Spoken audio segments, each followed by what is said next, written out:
Halo Bu, perkenalkan nama saya Ebenezer Siregar. Saya dari kelas 12 MIA 1 SMA Negeri 17 Medan. Pada video kali ini saya akan menjelaskan salah satu materi kimia tentang korosi. Selamat menyaksikan Bu. Yang pertama, kita akan membahas pengertian dari korosi. Korosi adalah perubahan logam secara fisika maupun kimia akibat hilangnya fungsi mekanis logam tersebut.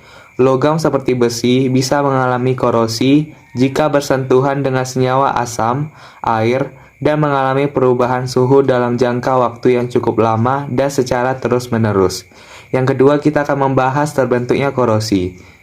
Proses terjadinya korosi merupakan proses elektrokimia. Elektrokimia adalah proses terjadinya reaksi redoks atau reduksi oksidasi secara spontan. Contohnya korosi pada besi akan membentuk oksida besi atau Fe2O3xH2O. Besi akan teroksidasi oleh oksigen dari udara dan akan membentuk korosi. Persamaan reaksi yang berlangsung adalah sebagai berikut. Yang ketiga, kita akan membahas faktor-faktor yang mempercepat korosi. Yang pertama, air dan kelembapan udara. Air dan kelembapan udara memegang peranan penting pada proses terjadinya korosi. Semakin tinggi kadar uap air di sekitar logam, maka semakin mudah logam mengalami korosi. Jika logam berada di daerah yang memiliki kadar air rendah seperti di gurun, maka proses terjadinya korosi akan berjalan lebih lambat. Yang kedua, elektrolit. Elektrolit merupakan tempat atau media yang menjadi tempat berlangsungnya transfer muatan. Hal itu mengakibatkan oksigen di udara lebih mudah mengikat elektron. Contohnya air hujan yang bersifat asam dan air laut yang bersifat asin mampu menjadi media pemercepat korosi. Tak heran jika besi-besi yang ada di lingkungan pabrik lebih cepat mengalami korosi karena terkena paparan senyawa asam. Yang ketiga, permukaan logam yang tidak rata. Ternyata bentuk permukaan logam juga berpengaruh pada kecepatan korosi. Logam yang permukaannya tidak rata akan mudah mengalami korosi. Hal itu diakibatkan oleh terbentuknya kutub-kutub muatan di permukaan logamnya. Kutub muatan tersebut ada yang berperan sebagai anoda dan katoda. Jika kita memiliki logam di rumah, jangan lupa untuk selalu membersihkannya dan sesekali kondisikan agar logam bisa tetap licin. Dengan begitu, logam tidak akan mudah mengalami korosi. Yang keempat, terbentuknya sel elektrokimia. Terbentuknya sel elektrokimia ini dilatar belakangi oleh adanya dua permukaan logam yang saling bersinggungan.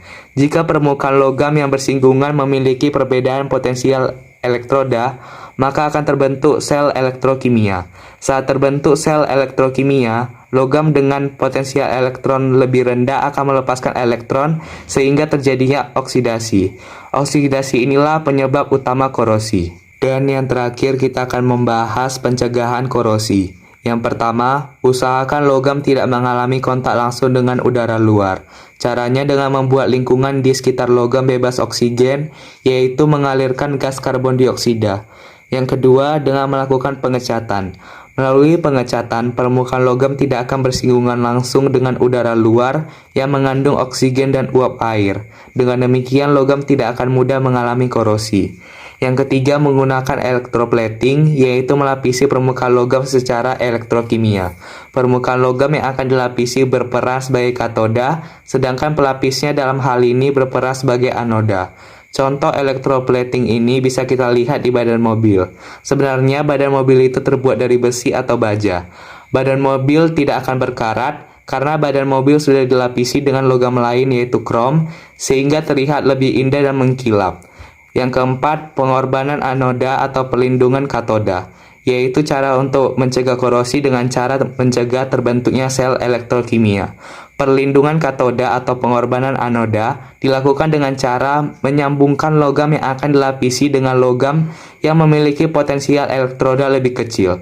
Logam dengan potensial elektroda lebih kecil berperan sebagai anoda yang nantinya akan mengalami reaksi oksidasi atau logam yang akan terkorosi.